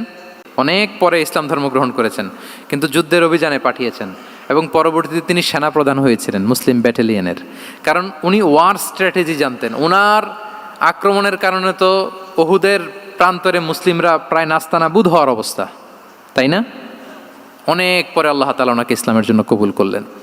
তাহলে উনি ওয়ার স্ট্র্যাটেজি জানতেন, ফলে রাসূল সাল্লাল্লাহু আলাইহি ওয়াসাল্লাম ওনাকে যুদ্ধের জন্য কাজে লাগিয়েছেন। তাহলে সবাইকে একটা দিলে হবে না, প্যারাসিটামল 3 বেলা সবার জন্য হবে নাকি যার যে রোগ সে অনুযায়ী প্রেসক্রিপশন? হ্যাঁ, খালিদ বিন ওয়ালিদ রাদিয়াল্লাহু তাআলা আনহু তিনি সমরবিদ ছিলেন, রণকৌশলী। ওনাকে বানিয়েছেন সেনাপ্রধান। আওয়াজ করে বলুন, কি প্রধান? উনি সেনাপ্রধান হয়েছিলেন। আচ্ছা, আপনারা হাসান বিন সাবিত রাদিয়াল্লাহু তাআলা আনহুর নাম শুনেছেন নিশ্চয়ই। ওনাকেও তো যুদ্ধের ময়দানে পাঠিয়েছেন না? ওনারা পাঠিয়েছেন। ওনারা দিয়ে কি করছেন বলেন? কবিতা লিখতেন। ওনার কাব্য প্রতিভা ছিল। উনি বেসিক্যালি যুদ্ধ করতে জানতেন না, এজন্য রাসূল সাল্লাল্লাহু আলাইহি ওয়াসাল্লাম যুদ্ধে ওনাকে পাঠাতেনও না। বিভিন্ন যুদ্ধে ওনাকে না পাঠিয়ে নারীদেরকে, মদিনার নারী শিশু ভালনারেবলস যারা আছে তাদেরকে দেখভাল করার জন্য মদিনায় উনি রেখে যেতেন, কারণ আল্লাহ তাআলা ওনাকে কাব্য প্রতিভা দিয়েছিলেন। ওনার এক এক কবিতা পড়লে গায়ের লোম খাড়া হয়ে যায়। You will have goose bumps, literally আপনার গায়ের পশম দাঁড়িয়ে যাবে। এবং উনি ওনার কবিতা দিয়ে মুসলিমদেরকে, সাহাবীদেরকে উজ্জীবিত করতেন। মসজিদে নববীতে আল্লাহ রাসূল সাল্লাল্লাহু আলাইহি ওয়াসাল্লাম ওনার মিম্বারের পাশে শুধু হাসান বিন সাবিতের রাদিয়াল্লাহু তাআলা আনহুর জন্য আলাদা একটা মিম্বার বানিয়েছিলেন, যে হাসান তুমি ওখানে উঠে কবিতা লিখে আমার সাহাবাদেরকে উজ্জীবিত করবে জিহাদের জন্য। আল্লাহু আকবার। তাহলে একজনকে সেনাপ্রধান, আরেকজনকে জাতীয় কবি, আরেকজনকে হাসান বিন সাবিত রাদিয়াল্লাহু তাআলা আনহুকে কি বানালেন? জাতীয় কবি বানালেন। আচ্ছা, হুযাইফা ইবনুল ইয়ামান রাদিয়াল্লাহু তাআলা আনহু, ওনার ছিল ডিটেকটিভ মাইন্ড, এজন্য ওনাকে রাসূল সাল্লাল্লাহু আলাইহি ওয়াসাল্লাম মদিনার গোয়েন্দা বিভাগের প্রধান বানিয়েছেন, head of detective division. Huzaifa ibnul Yaman ছিলেন মদিনার কি? হেড অফ ইন্টেলিজেন্স, গোয়েন্দা বিভাগের প্রধান। মুআয ইবনে জাবাল রাদিয়াল্লাহু তাআলা আনহু প্রশাসনিক কাজ খুব ভালো বুঝতেন। মদিনার সবচাইতে বড় সিনিয়র আমলা ছিলেন মদিনা রাষ্ট্রের। মদিনা রাষ্ট্রের সবচাইতে সিনিয়র আমলা মুআয ইবনে জাবাল রাদিয়াল্লাহু তাআলা আনহুকে রাসূল সাল্লাল্লাহু আলাইহি ওয়াসাল্লাম কবিতা লেখার দায়িত্বও দেন নাই, গোয়েন্দাগিরি করতে দেন নাই, ওনাকে ইয়ামানের গভর্নর করে পাঠিয়েছেন। সুবহানাল্লাহ বিহামদি। তাহলে যার যে যোগ্যতা তাকে সেই জায়গায় কাজে লাগানো, এটাকে বলে অন্টারপ্রেনাল মাইন্ডসেট। এটাকে কি বলে? অন্টারপ্রেনাল মাইন্ডসেট। আল্লাহ হাবিব সাল্লাল্লাহু আলাইহি ওয়াসাল্লামের এই মাইন্ডসেট ছিল। 7 নম্বর মাইন্ডসেট হচ্ছে কনসিডারেট মাইন্ডসেট। কনসিডারেট মানে হচ্ছে সুবিবেচক, যার বিবেচনা আছে, অথবা যে অন্যের প্রতি সহানুভূতিশীল, উচ্চ বিবেকবোধ সম্পন্ন ব্যক্তিত্ব। রাসূল সাল্লাল্লাহু আলাইহি ওয়াসাল্লাম he was the man of 6 senses. ওনার 6টা সেন্স কাজ করতে একসাথে। কয়টা? আমাদের করে কয়টা? 5টা তো আল্লাহ দিছে, অনেকের 3টাও কাজ করে না। কোন দিক দিয়ে কি হচ্ছে দিন দুনিয়ায় নাই, সে একেবারে অন্য জগতের মানুষ। কি হচ্ছে চোখ কান খোলা নাই, কিছু জানা নাই। কিন্তু রাসূল সাল্লাল্লাহু আলাইহি ওয়াসাল্লাম he was man of 6 senses. চারদিকে কোথায় কি হচ্ছে, কার একটু অসুবিধা হয়ে যাচ্ছে, কার একটু সমস্যা, খুব অন্যের ব্যথায় ব্যথিত ছিলেন, অন্যের দুঃখে দুঃখী ছিলেন। অন্যের প্রতি সহানুভূতি ছিলেন, ম্যান অফ সিক্স সেন্সেস ছিলেন তিনি। সিরাত থেকে দু একটা উদাহরণ দেখেন। একবার রাতের নামাজ, সম্ভবত এশার নামাজ, খুব ছোট্ট করে শেষ করে দিলেন। তো সাহাবারা জিজ্ঞেস করলেন, ইয়া রাসূলুল্লাহ, নামাজ তো এত তাড়াহুড়ো করতে আপনাকে কখনো দেখিনি। তিনি বললেন, আমি নামাজের মাঝখানে এক ছোট্ট বাচ্চার কান্না শুনেছি। আনাস রাদিয়াল্লাহু বর্ণনা করেন যে কানা রাসূলুল্লাহ সাল্লাল্লাহু আলাইহি ওয়াসাল্লাম ইয়াসমাউ বুকা আস-সাবিয়্যি মা উম্মি। আমি যখন নামাজে ইমামতি করছি, পেছনে মহিলাদের কাতারের ওখান থেকে একটা ছোট্ট শিশুর কান্নার আওয়াজ আমার কানে আসলো। দেখেন কি সেন্স। তো আমার মনে হচ্ছিল বাচ্চার কান্নায় পেছনের কাতারে মায়ের বড্ড কষ্ট হচ্ছে। যেই মাটা বাচ্চাটাকে নিয়ে এসছে উইমেন প্রেয়ার হলে, তাকে বাচ্চাটাকে ম্যানেজ করতে বা সামলাতে মায়ের বড্ড কষ্ট হয়ে যাচ্ছে আমার মনে হচ্ছে। এজন্য আমি নামাজটা একটু শর্টকাটে শেষ করে দিয়েছি। Could you imagine that? কি নবী আমরা পেয়েছি, কীরকম কনসিডারেট ছিলেন, কতটা সুবিবেচক ছিলেন, অন্যের প্রতি কতটা সহানুভূতিশীল ছিলেন তিনি, অন্যের যাতে কোনো সমস্যা না হয় এটা খেয়াল করতেন।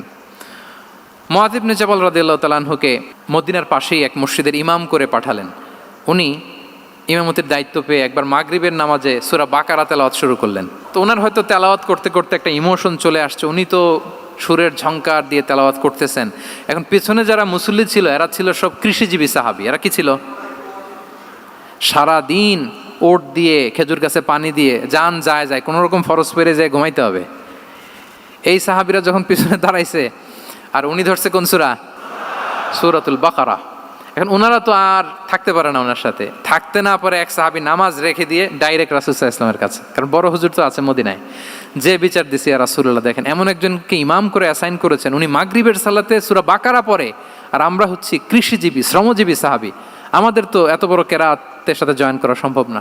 রাসূল সাল্লাল্লাহু আলাইহি ওয়াসাল্লাম রেগে গেলেন, চেহারাটা আগুনের গোলার মতো লাল হয়ে গেল।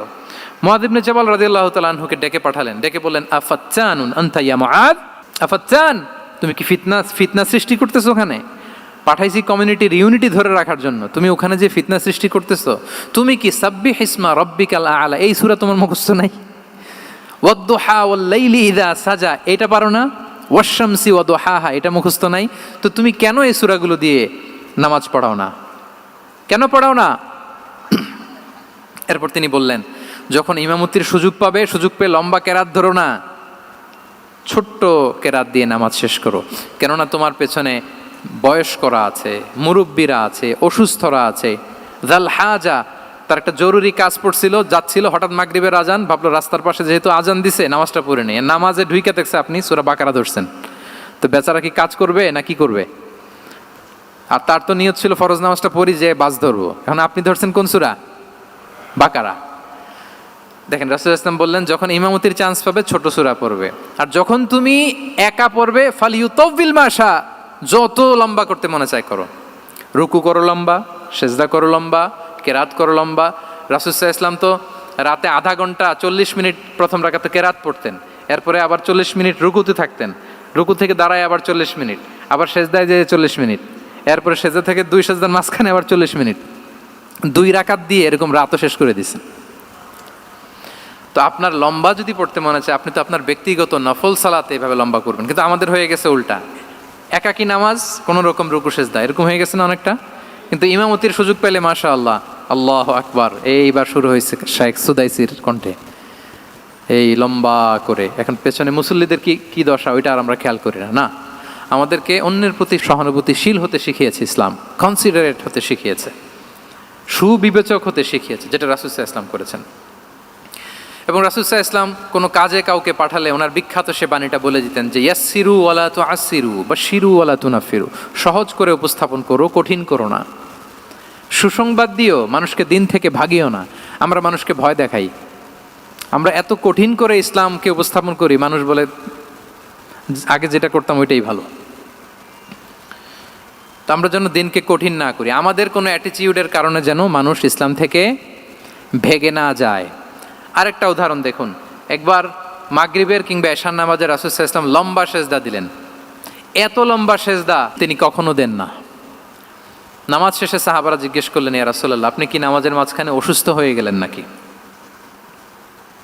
অথবা কোরআনের আয়াত নাজিল হলো নাকি, ওহী নাজিল হলো নাকি? রাসূল সাল্লাল্লাহু আলাইহি ওয়াসাল্লাম বললেন, কুল্লু যালিকা লাম ইয়াকুন ওয়ালাকিন নাবনি ইরতাহালানি ওয়া কারিহতু আন উআজ্জিলাহু হাত্তা ইয়াকদিয়া হাজাতাহ বললেন না, অসুস্থও হই নাই, ওহিও নাজিল হই নাই। আমি যখন সেজদায় গিয়েছি, আমার দুই ছোট নাতি হাসান হোসেন আমার কাঁধের উপরে চেপে বসেছে। যতক্ষণ না ওরা খেলা শেষ না করে নিচে নেমেছে, আমি সেজদায় লুটিয়েছিলাম। নেমেছে, এরপরে মাথা উঠিয়েছি। আমার মাথা উঠানোর কারণে ওদের খেলার একটু ডিস্টার্ব হবে, এজন্য আমি আর সেজদা থেকে মাথা উঠাই নাই। দেখেন, নাতির খেলার যেন ডিস্টার্ব না হয়। পেছনের মহিলা সারির এক বোনের নামাজের সমস্যা হচ্ছে, এগুলো উনি খেয়াল করতেন, ছোট্ট ছোট্ট বিষয়গুলো উনি খেয়াল করতেন। এটাকে বলে কনসিডারেট মাইন্ডসেট। কি বলে? তাহলে আমরা অন্যের প্রতি যেন সহানুভূতিশীল হই, নাকি শুধু নিজেরটাই দেখব? অন্যেরটা দেখার দরকার আছে না নাই বলেন? 8 নাম্বার হচ্ছে ট্রান্সপারেন্সি। ট্রান্সপারেন্সি মানে হচ্ছে স্বচ্ছতা। ওনার জীবনের চাইতে, ওনার বায়োগ্রাফির চাইতে স্বচ্ছ বায়োগ্রাফি আপনি পাবেন না। No public and private dividation. And in the long history of time, no one's life has been recorded more transparently than the life of Prophet Muhammad sallallahu alaihi wasallam. রাসূল সাল্লাল্লাহু আলাইহি ওয়াসাল্লামের চেয়ে বেশি পৃথিবীতে এমন সেকেন্ড কোনো পার্সন আপনি দেখাতে পারবেন না যার জীবনের সব কিছু রেকর্ডেড। সব কিছু রেকর্ডেড। এরকম আছে?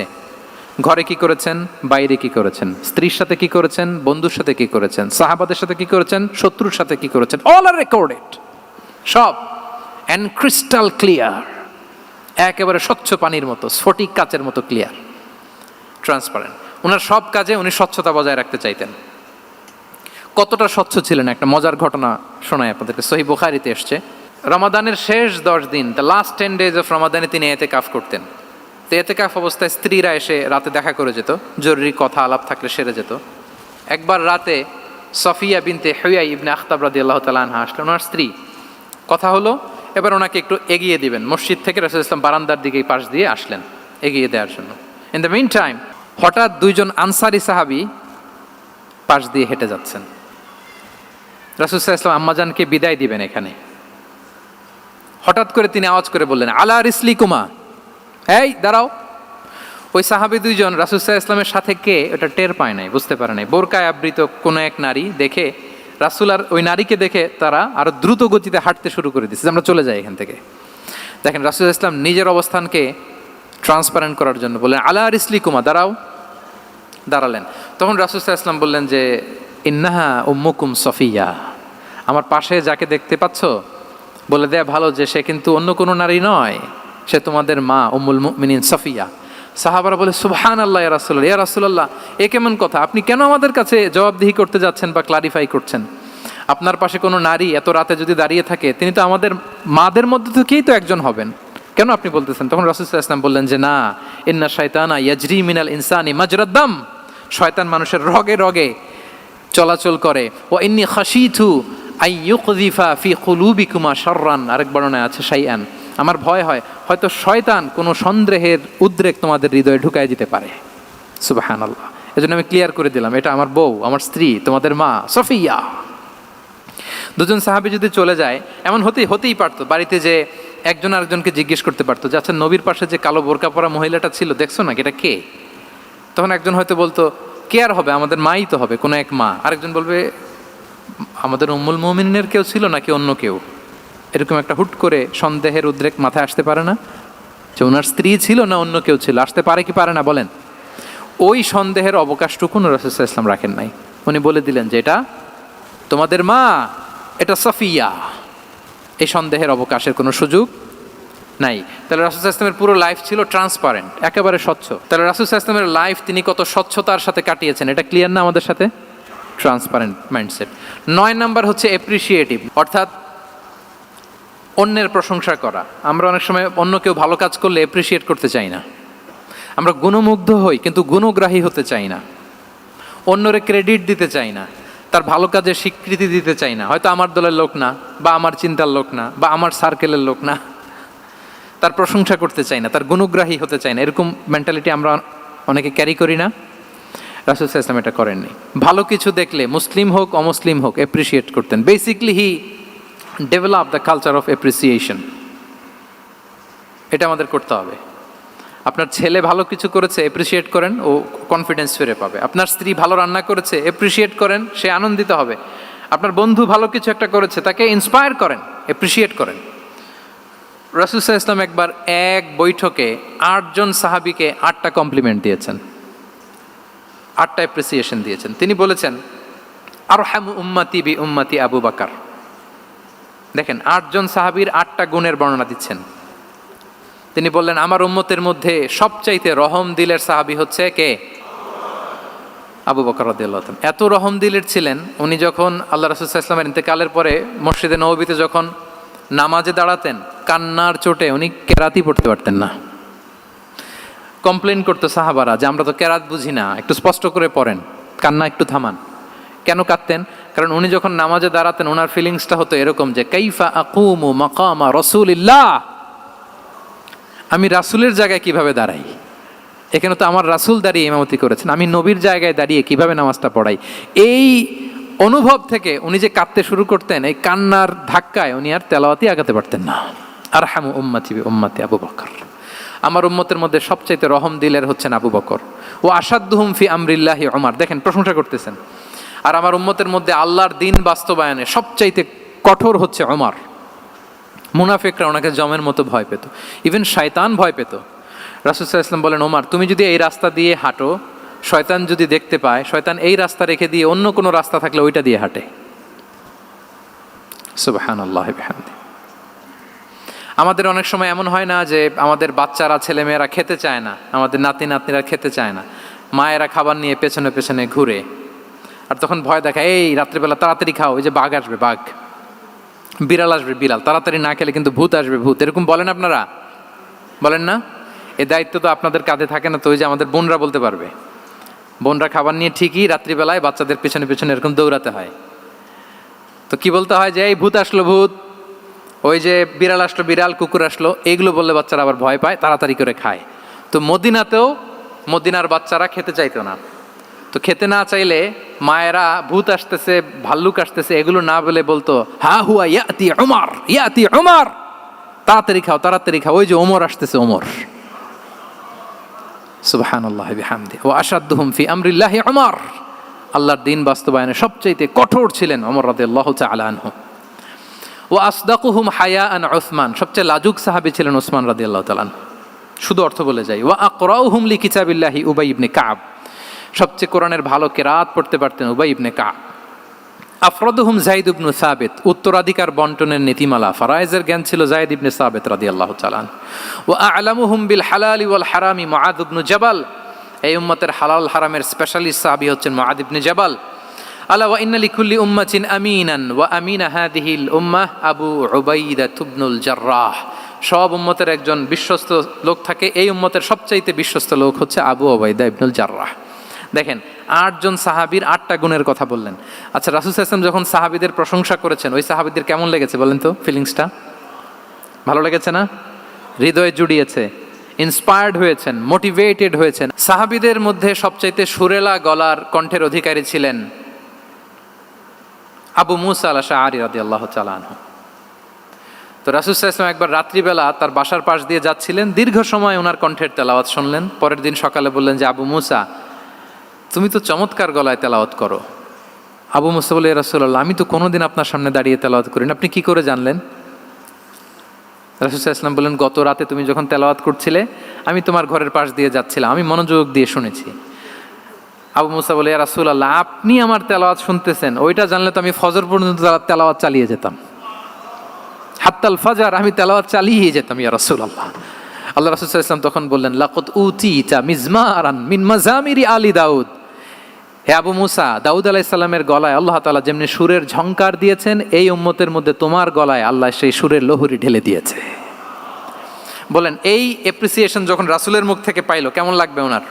এখানে ধরেন আপনি কেউ হাফেজে কোরআন শেখ সুদাইস যদি বলে যে মাশাআল্লাহ মাশাআল্লাহ আনতা কারিউল কুররা, আপনাকে যদি এটা বলে কেমন লাগবে আপনার? হ্যাঁ, সারা দুনিয়া তো এটা বলে বেড়াবেন যে শেখ সুদাইস আমার রেসিটেশনের প্রশংসা করেছে, খাবার ইমাম আমার প্রশংসা অ্যাপ্রিসিয়েট করেছে। আর স্বয়ং রাসূলুল্লাহ সাল্লাল্লাহু আলাইহি ওয়াসাল্লাম যখন বলে তোমার গলায় আল্লাহ সুরের ঝংকার ঢেলে দিয়েছে, তখন ওনার কেমন লেগেছে? এজন্য আপনার ছেলে মেয়ে স্ত্রী বন্ধু আপনার সার্কেলের কেউ কোনো ভালো কাজ করলে কৃপণতা করবেন না, অ্যাপ্রিসিয়েট করুন। রাসূল সাল্লাল্লাহু আলাইহি ওয়াসাল্লাম অ্যাপ্রিসিয়েশন আমাদেরকে শিখিয়েছেন। ইভেন মুখাইরেক নামে এক ইহুদি ছিল, মদিনার সব ইহুদিরা বিট্রে করেছে, কিন্তু এই মুখাইরেক নামে এক ইহুদি উহুদের যুদ্ধে মুসলিমদের পক্ষে লড়াই করে নিহত হয়েছে, সে তার কথা রেখেছে। মুসলিম সাহাবীদের শহীদদের লাশের সাথে যখন এই ইহুদি তার লাশও আনা হলো, রাসূল সাল্লাল্লাহু আলাইহি ওয়াসাল্লাম তার দিকে তাকায় বললেন, মুখাইরিক খায়রু ইয়াহুদ, Mukhairiq is the best among Jewish. তিনি বললেন মুখাইরিক, এই পৃথিবীতে যত ইহুদি আছে এখানকার ইহুদিদের মধ্যে মুখাইরিক হচ্ছে সবচেয়ে শ্রেষ্ঠ ইহুদি। দেখেন মুখাইরিক কোন ধর্মের ছিলেন? মুসলিম নাকি? কোন ধর্মের? ইহুদি হওয়ার পরেও তাকে এপ্রিসিয়েশন করতে রাসূল সাল্লাল্লাহু আলাইহি ওয়াসাল্লাম ভুলেন নাই। তাহলে আমরা যেন এপ্রিসিয়েটিভ মাইন্ডসেটের অধিকারী হই। 10 নম্বরে হচ্ছে ফ্লেক্সিবল, মানে কোনো বিষয়ে খুব অনড় হয়ে থাকা, এটা রাসূল সাল্লাল্লাহু আলাইহি ওয়াসাল্লাম ছিলেন না, ফ্লেক্সিবল ছিলেন। আমরা অনেক সময় বলি না যে ভাই আপনি কি 9টায় আসতে পারবেন না 10টায়, বলে আম ফ্লেক্সিবল উইথ দিস, মানে যেটা বলবেন আমার সমস্যা, এরকম ইজি গোয়িং ছিলেন উনি, গো ধরে থাকতেন না, যে কোনো পরিস্থিতিকে সামলে নিতেন। ফ্লেক্সিবল হচ্ছে যে কোনো পরিবেশ পরিস্থিতির সাথে নিজেকে মানিয়ে নেওয়া, খাপ খাওয়া, নিজেকে সামলে নেওয়া, সলিউশন বের করে ফেলা, এটা রাসূল সাল্লাল্লাহু আলাইহি ওয়াসাল্লামের ছিল, এটাকে বলে ফ্লেক্সিবল মাইন্ডসেট। নাজরানের 60 জন খ্রিস্টান পাদ্রী এসেছিল মদিনায় দেখা করতে। এখন এত মানুষকে সম্মানিত মেহমানকে উনি কোথায় বসতে দিবেন? পরামর্শ করলেন কোথায় বসতে দেওয়া যায়। এক সাহাবী বলে আমার কাছে কিছু খেজুর পাতা আছে, ওটা বিছায়া একটা জায়গা করে ওখানে বসি। রাসূল সাল্লাল্লাহু আলাইহি ওয়াসাল্লাম বললেন না, দামি মেহমান, এটা হয়। আরেকজন বলে বিকেল বেলায় তো সূর্য পড়ে যাবে, পাহাড়ের ছায়ায় উহুদ পাহাড়ের ওই পাশে যেয়ে বসি। রাসূল সাল্লাল্লাহু আলাইহি ওয়াসাল্লাম বললেন না, এটাও তো হয় না। বলতে বলতে ওই 60 জন পাদ্রী চলেই আসছেন এই মানে বিদেশি মেহমান, ফরেন ডেলিগেশন। কি করবেন? রাসূল সাল্লাল্লাহু আলাইহি ওয়াসাল্লাম 60 জনকে মসজিদে নববীর ভেতরে নিয়ে বসালেন, মসজিদে নববীর ভেতরে বসালেন। এবং সিরাতে ইবনে ইসহাকে এসেছে যে তখন ওদের আবার ইবাদতের সময় হয়েছে, রাসূল সাল্লাল্লাহু আলাইহি ওয়াসাল্লাম তাদেরকে ইবাদতেরও সুযোগ দিয়েছেন। তাদের কিবলা পূর্ব দিকে, তারা পূর্ব দিকে হয়ে 60 জন ওখানে ইবাদত করেছে, তাদের ধর্মের রীতি অনুযায়ী সালাত আদায় করছে। দেখেন কতটা ফ্লেক্সিবল ছিলেন রাসূল সাল্লাল্লাহু আলাইহি ওয়াসাল্লাম। ফজরের সালাতের পরে ঘরে ঢুকেই আম্মাজান আয়েশাকে জিজ্ঞেস করতেন কোনো খাবার আছে? আম্মাজান আয়েশা যদি বলতেন আছে, তিনি সেটা খেতেন। কোনোদিন যদি বলতেন না ইয়া রাসূলুল্লাহ ঘরে তো খাবার নাই, তখন রাসূল সাল্লাল্লাহু আলাইহি ওয়াসাল্লাম বলতেন ফাইন্নী সাইম, অসুবিধা নাই, খাবার যেহেতু নাই আমি রোজা রেখে দিলাম। কত ইজি গোয়িং। আচ্ছা আমরা হলে কি করতাম বলেন তো? ফজরের পরে ঘরে গেছেন আপনি, বড় সাহেব না, এবার যাওয়ার পরে জিজ্ঞেস করছেন কে আছে খাবার দাও, যদি বলে ঘরে কিছু নাই, কি বলবেন দেখি? কয়েকটা উত্তর আসুক। হ্যাঁ, খবর আছে? এই তো যদি আমরা আলহামদুলিল্লাহ বলি, that is called easy going and flexible mindset. এটাই হওয়া উচিত। খাবার থাকলে খেতেন, না থাকলে বলতেন okay I am fasting, it's not a big deal, ফাইন্নী সাইম, যেহেতু নাই কি আর করবো, আমি রোজা রেখে দিলাম। এরকম ইজি গোয়িং ছিলেন। দেখেন his life was so simple but so special. হ্যাঁ, মুহাম্মদ সাল্লাল্লাহু আলাইহি ওয়াসাল্লাম। তাহলে ফ্লেক্সিবল ছিলেন। 11 নম্বর হচ্ছে অপটিমিস্টিক মাইন্ডসেটের অধিকারী ছিলেন। অপটিমিস্টিক, প্যাসিমিস্টিক ছিলেন না, মানে ইতিবাচক চিন্তা করতেন সবসময়। কি চিন্তা করতেন? আপনি আজকের এই হলরুমের কিছু ভুল ধরতে পারবেন না? যদি বলে যে কয়েকটা ভুল ধরেন, বলবেন যে এই সমস্যা, সাউন্ডের সমস্যা, ওইদিকে এটা নাই, ওইদিকে এটা নাই, এটা হচ্ছে ভুল। আপনি প্যাসিমিস্টিকটা ধরলেন। এবার যদি বলা হয় আজকের এই প্রোগ্রামের কয়েকটা পজিটিভ দিক বলেন, তখন আপনি কিন্তু কয়েকটা পয়েন্ট বের করতে পারবেন যে এটা ছিল একটা ইতিবাচক দিক, এই প্রোগ্রামের এটা ছিল একটা পজিটিভ দিক। তো রাসূল সাল্লাল্লাহু আলাইহি ওয়াসাল্লাম ওই পজিটিভ দিকগুলোতে ফোকাস করতেন। হ্যাঁ, come back positive, not go back negative. রাসূল সাল্লাল্লাহু আলাইহি ওয়াসাল্লামের কাছে এসে যদি কেউ বলতে রাসূলুল্লাহ আমি খুব অসুস্থ, রাসূল সাল্লাল্লাহু আলাইহি ওয়াসাল্লাম বলতেন লা বাসা আলাইকা তুহুরুন ইনশাআল্লাহ, ইয়া রাসূলুল্লাহ আমি অসুস্থ। রাসূল সাল্লাল্লাহু আলাইহি ওয়াসাল্লাম বলতেন আরে don't worry, it will cleanse up you from your sins if আল্লাহ উইশ, ইনশাআল্লাহ এতে তোমার যে গুনাহ টুনা আছে, পাপ আছে, এই পাপগুলোকে আল্লাহ তাআলা এই অসুস্থতা দিয়ে মোচন করে দিচ্ছেন। পড়েন সুবহানাল্লাহ। তাইলে আপনি অসুস্থতার মধ্যে একটু হালকা হলেন না, যে জ্বরে ভুগতেছি কিন্তু এই জ্বরে নাকি আমার গুনাহ মাফ হয়ে যায়। পেটের ব্যথায় আক্রান্ত, মাথা ব্যথায় আক্রান্ত, কিন্তু এটাতে নাকি আল্লাহ আমার পাপ মোচন করে দেয়, তাহলে একটু ভালো লাগবে না? তাহলে দেখেন একটা কঠিন পরিবেশকে রাসূল সাল্লাল্লাহু আলাইহি ওয়াসাল্লাম সহজ করতেন। অসুস্থ শুনলেই লা বাস তুহুরুন ইনশাআল্লাহ, আর কিছু হবে না, আল্লাহ তোমার গুনাহ মাফ করে দিচ্ছে। অসুস্থ ব্যক্তি দেখলেই মাথায় হাত দিয়ে দোয়া করতেন আল্লাহুম্মা রাব্বান নাস আযহিবিল বাস ইশফি আনতা শাফি লা শিফাআ ইল্লা শিফাউক শিফাআন লা ইউগাদিরু সাকামা।